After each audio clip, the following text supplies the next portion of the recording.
and my friend Sri Maheshwara garu ఈరోజు retire అవుతున్న మహేశ్వర గారు, all executive families, ladies and gentlemen. సింగరేణిలో నా ఎక్స్పీరియన్స్ 34 years 7 months. అయితే నా టోటల్ ఎక్స్పీరియన్స్ ఉద్యోగం పరంగా చూసుకుంటే ఎగ్జాక్ట్లీ ఈ రోజుకు 39 years, 1476 ఎగ్జాక్ట్లీ ఇటు ఇది నా బర్త్డే. ఆ రోజు నేను హైదరాబాద్ ఆర్టీఏలో ట్రాన్స్పోర్ట్ డిపార్ట్మెంట్లో స్టెనోగ్రాఫర్గా చేరడం జరిగింది. ఆ ట్రాన్స్పోర్ట్ డిపార్ట్మెంట్లో 4 ఏళ్ళు స్టెనోగ్రాఫర్గా పనిచేయడం జరిగింది. అప్పటి నుంచి I was on the lookout to come out from the department.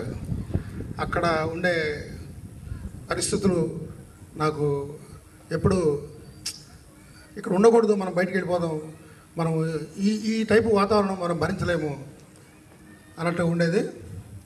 So అలాంటి ఆలోచనలో ఉన్నప్పుడు at the crossroads I had 3 options. One was a lecturer in economics in Ambedkar College. Number 2,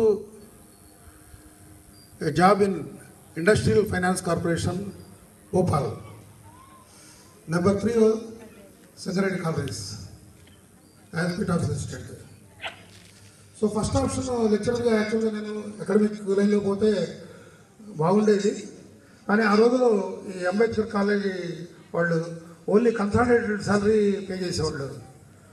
మరి ఈరోజు ఇట్లా యూజీసీ స్కిల్ వస్తాయని, కాలేజీ కూడా ఇంత డెవలప్ అవుతుందని నాకు తెలియదు. నేను ఆప్షన్ చూస్ చేసుకోవడం వల్ల నా నెక్స్ట్ పర్సన్కి అవకాశం వచ్చింది. అతను ఈరోజు రీడర్ గ్రేడ్లో ఉన్నాడు. నెంబర్ 2 ఆప్షన్ ఐఎఫ్సిఐ వరకు నేను ఎక్కువ బొగ్గు చూపలేదు, ఎందుకంటే అది అవుట్ ఆఫ్ స్టేట్ పోవాలి. ఇంకో విషయం ఏంటంటే సింగరేణి కాలేజెస్ నాకు కొత్త ఏమి కాదు. నేను ఉద్యోగంలో చేరకముందు కూడా ఒక రకంగా కొత్తగూడెం నా అమ్మమ్మ గారి ఇల్లని చెప్పాలి. ఎందుకంటే మా పూర్వీకులు అంటే మా అమ్మమ్మ గారు, మా మేనమావులు వాళ్ళంతా 1950sలోనే కొత్తగూడెంలో ఈస్ట్ గోదావరి జిల్లా నుంచి వచ్చి సెటిల్ అయ్యి కంపెనీలో ఉద్యోగాలు చేస్తూ ఒక ప్రింటింగ్ ప్రెస్ కూడా ఆ రోజులో నడిపించి కంపెనీకే ఆ ప్రింటింగ్ ప్రెస్ ద్వారా సర్వీస్ చేసేవాళ్ళు.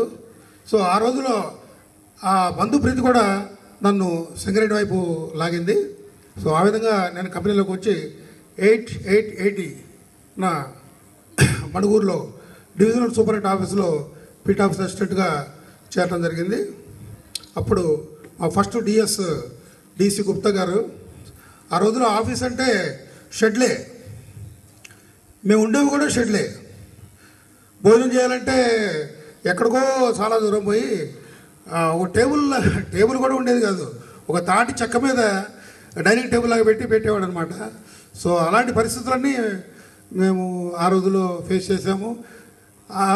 తర్వాత నెమ్మదిగా డెవలప్మెంట్ మారుతూ వచ్చినాయి. కానీ అది మొదటి నుంచి ఆ డిఎస్ ఆఫీసు ఎస్టాబ్లిష్ చేసిన పరిస్థితి నుంచి నేను ఉండటం వల్ల మామూలుగా ఆఫీస్ సూపరింటెండెంట్ చేసే జాబ్స్ కన్నా చాలా ఎక్కువ జాబ్స్ నేను చేయవలసి వచ్చేది. ఎంతోమంది ఎమినెంట్ పీపుల్తో నేను పనిచేయటం జరిగింది. ఈ సందర్భంగా 2002 వరకు కూడా ఇందాక మన డైరెక్టర్ గారు రమేష్ బాబు గారు చెప్పినట్టు వ్యాస్ గారి దగ్గర నుంచి వాసుదేవరావు గారి వరకు ఆల్మోస్ట్ జనరల్ మేనేజర్స్గా నేను పనిచేసిన వాళ్ళంతా మళ్ళీ డైరెక్టర్స్గా ఎలివేట్ అయ్యి కార్పొరేట్ ఆఫీస్కి వెళ్ళడం వల్ల నాకు ఇటు కార్పొరేట్ ఆఫీస్లో కూడా అందరితో మంచి రిలేషన్స్ ఉండేవి. అందులో మణుగూరు ఏరియా అప్పట్లో చాలా బ్రైట్గా ఉన్న ఏరియా అవడం వల్ల కంపెనీలో మంచి పలుకుబడి ఉండేది. మణుగూరు ఏరియాకి ఒక ఐడియల్ ఏరియాగా మణుగూరు ఏరియాని అప్పుడు పేర్కొనేవాళ్ళు. ఆ రోజుల్లో ఈ ఫోన్లు కానీ అంటే సెల్ ఫోన్లు కానీ ఇలాంటివి లేవు. కమ్యూనికేషన్ చాలా చాలా చాలా ఇబ్బంది అయ్యేది. ఏదైనా ఒక మెసేజ్ పోవాలంటే వీలైతే వైర్లెస్, లేకపోతే టెలెక్స్, లేకపోతే ఫోన్లు కలిసేవి కావు, లేకపోతే మనిషిని పరిగెత్తించడం. మొత్తానికి కమ్యూనికేషన్ అయితే రీచ్ అవ్వాలి. ఒకసారి ఒక జిఎం గారు ఒక మీటింగ్ పెడితే ఒక 40 మంది హెడ్స్ ఆఫ్ డిపార్ట్మెంట్స్ని ఏరియాలో హెడ్స్ ఆఫ్ డిపార్ట్మెంట్ 40 మంది ఉండేవాళ్ళు మన ఊర్లో. వాళ్ళని గ్యాదర్ చేయాలంటే చాలా